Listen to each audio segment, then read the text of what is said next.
Hello everyone, I'm Mrs. Jansi Mary, Clinical Instructor, Triple M College of Nursing. Topic for discussion is care of patient who is undergoing CT or MRI scan. First let's discuss about CT scan. CT simply stands for computed tomography. It is also known as computerized axial tomography, that is CAT. CT scanning, computerized tomography, this is a painless, non-invasive diagnostic procedure which produces cross-sectional images of several types of tissues in our body which is not clearly seen on the traditional X-ray. So this CT scan may be performed either with or without contrast medium. A contrast may either be an iodine based or barium sulfate based compound that is taken orally, rectally or intravenously. IV is the commonly used contrast dye. So which can enhance the visibility of specific tissues, organs or blood vessels when taken for CT scan. So the duration of this procedure will depend on the area which is being scanned. Types of computed tomography, that is CT scan. CT abdomen, CT brain, CT lung. This is hepatobiliary CT, that is examining the liver.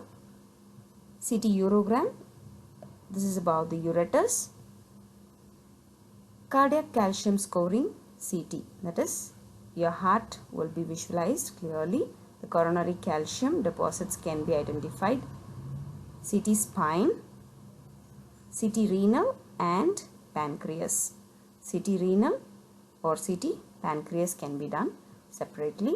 CT ear, CT thorax, CT bone.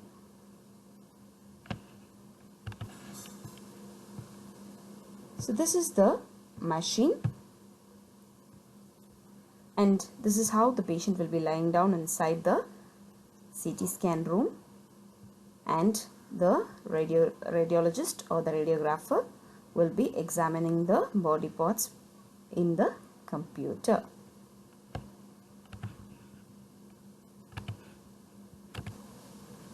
Moving on to the nursing responsibilities. So as a nurse, what you should be aware of.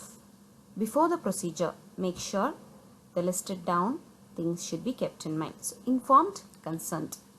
So always make sure that you obtain an informed consent properly signed before you take the patient to the CT room. Look for allergies. When it is look for allergies, you have to assess for any history of allergies to especially the iodinated dye or shellfish. If the contrast medium is going to be used, then you will have to look for this allergic state. Then get the health history. So you will have to ask the patient about any recent illnesses or any other medical conditions such as medications, what are the current medications he is on, or if any previous CT scan has been determined with contrast or without contrast. Next, check for NPO status.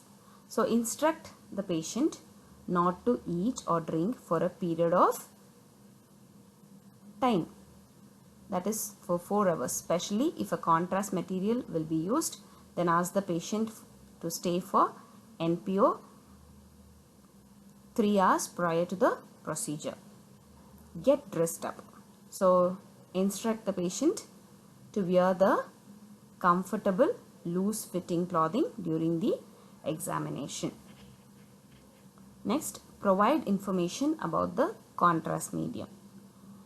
So here you should clearly explain the patient that there will be mild transient pain while the dye is being injected. either flushed feeling or either metallic taste will be there. So ask him to remain still. And also inform about the procedure. So here inform the patient that the procedure takes less than 5 minutes to 1 hour, and ask the patient to relax and remain still throughout the procedure. So after the procedure, what to be done? The nurse should be aware of the post-procedure interventions. So when it comes to the post-procedure interventions, diet can be taken as usual. Unless and otherwise it is being ordered for particular diet, you can give a normal diet to the patient or resume back to other activities. Encourage the patient to increase fluid intake if a contrast has been given. So this promotes exertion of the dye.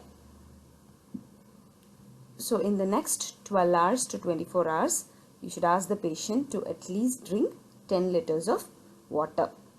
Monitor vital signs and neurological status every 15 minutes for 1 hour, then every 2 hours for 4 hours. That gives you a clear picture what any other side effects the patient is undergoing. Monitor temperature every 4 hours for 24 hours. Monitor intake and output chart at least for every 8 hours. Observe for delayed allergic reactions such as rash, urticaria, tachycardia, hypopnea. Hypopnea is increased breathing level, hypertension, palpitations, nausea and vomiting. So also instruct the patient in the care and assessment of the site. Recognize the anxiety level, because after the procedure the patient will be anxious about the reports. So always recognize the anxiety level, identify the anxiousness and give psychological support. MRI.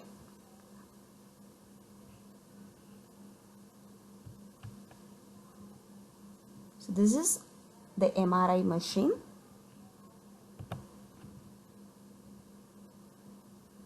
This is how the tubed patient will be taken for MRI scanning.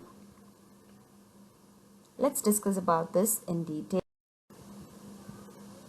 What is an MRI? An MRI is a non-invasive technique, that is a magnetic resonance imaging, which produces clear and sensitive images of the skeletal bone and soft tissue. So this scan provides superior contrast of the body tissues and allows imaging of the multiple planes, which includes direct sagittal and the coronal views in regions that can be easily visualized with X-rays or by the computed tomography scans, that is CT scan.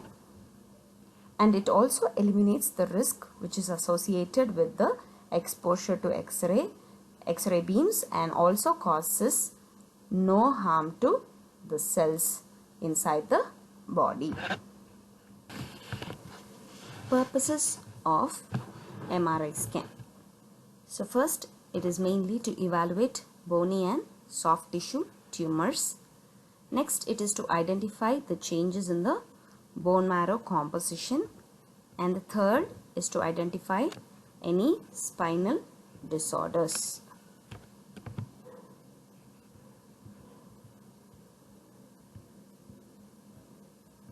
This is the MRI scanner. This is how it looks.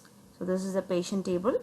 First the patient will be lying down here, and then once the procedure starts, that will automatically move in and then gives the clear picture of what's happening with the patient. In which part of the body is to be identified, that part will be clearly visualized. Next, nursing responsibilities. So as a nurse, you must be aware what are the before care, during care and after care of any procedure. So for MRI, we are going to check what are the before care. So make sure the scanner can accommodate the patient's weight and abdominal girth. Second, explain to the patient that skeletal MRI is going to assess the patient's bone and soft tissue. Tell him also clearly that who is going to perform and where it is going to take place. Third, explain that the test will be taking 30 minutes to 90 minutes. That is half an hour time to 1.5 hour time. Next, if the patient is claustrophobic is nothing but the fear of covered areas or the closed areas. So if the time exceeds, then explain that he or she will be given with a mild sedative to reduce the anxious level. Next, an anesthetist or an anesthesiologist may need to be present to monitor a heavily sedated patient, or an ICU care intensivist can also be there to monitor a sedated patient. So tell the patient that he must lie flat. A feeling of coldness or flushing sensation might be there. A metallic or salty taste in your mouth will be present once you are given or administered with the dye or contrast. A brief headache might be there during the procedure. Some itching will be there and nausea and vomiting. So typically these effects last only for few moments. So you will have to tell all this prior to the procedure starts to the patient, and then gain his confidence level to face the procedure. Instruct the patient clearly. Before entering the room, he or she might not carry any of these items which has been mentioned here to the scanning room. So a mobile phone, clips, hairpins or hair clips, currencies or coins, scissor, nail cutter, any cochlear implants, credit card, any cards, ATM cards, safety pins or watches, and make sure no jewelry, no metallic items. Next step, stop IV infusion pumps, feeding tubes with metal tips, pulmonary artery catheters and similar devices before the test starts. Next, ask whether the patient has any surgical implants, either in the joints, pins, clips, valves, pumps or any pacemakers which contain metals that could be attracted very strongly to the MRI magnet. So if he does, he won't be able to have the test done on him. Make sure that the patient or a responsible family member has a signed informed consent if required. So you will have to double check before the patient gets into the MRI room the consent is being signed or not.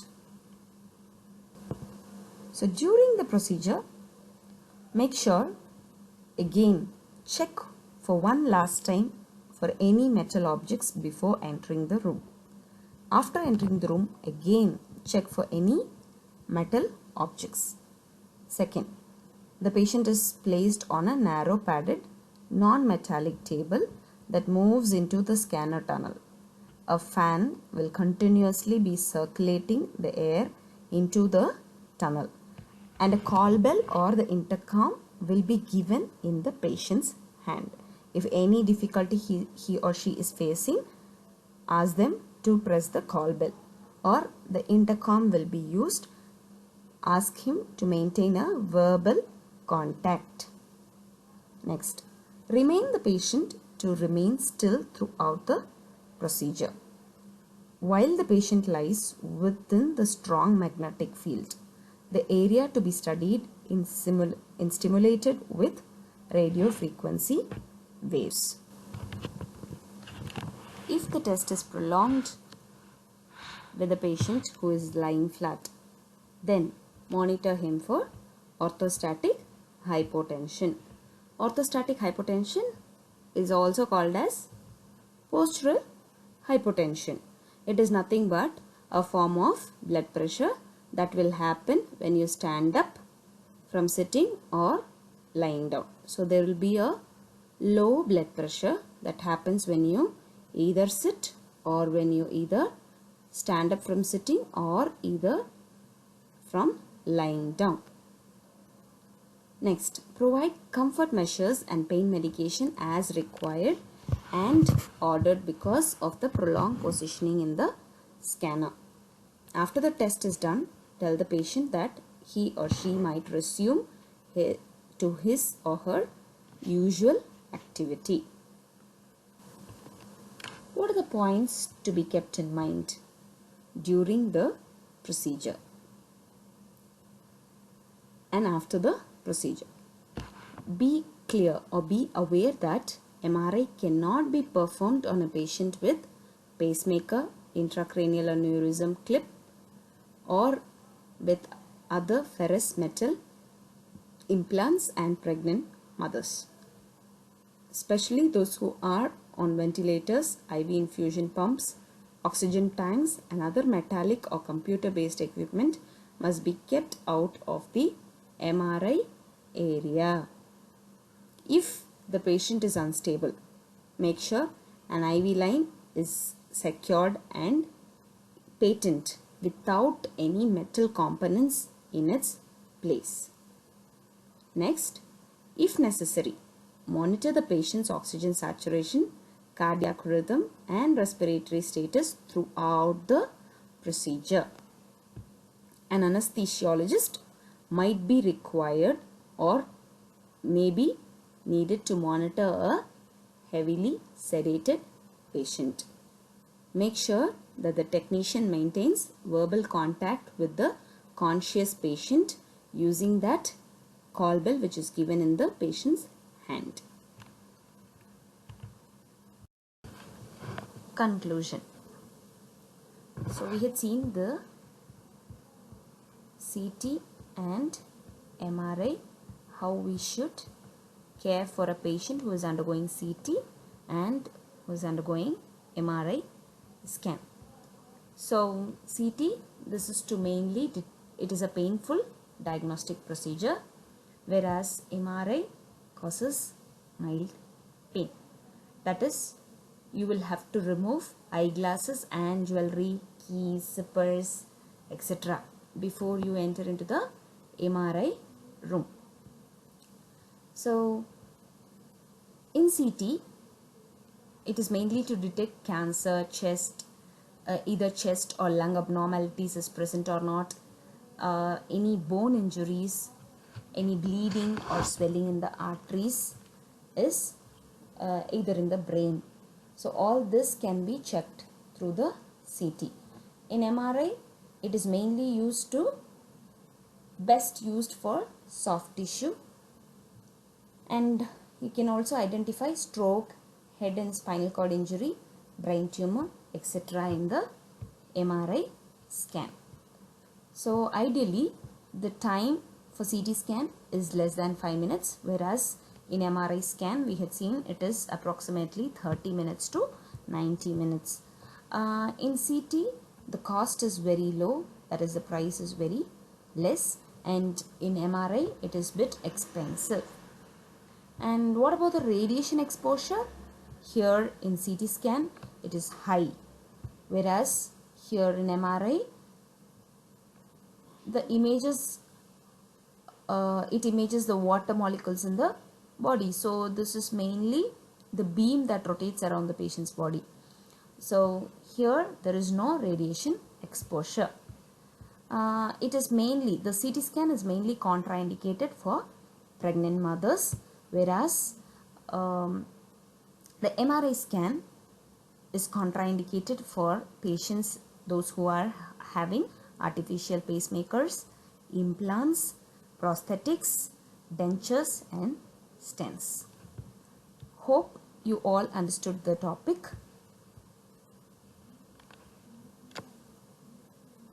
Hope it's clear. So here I have given some references. Thank you.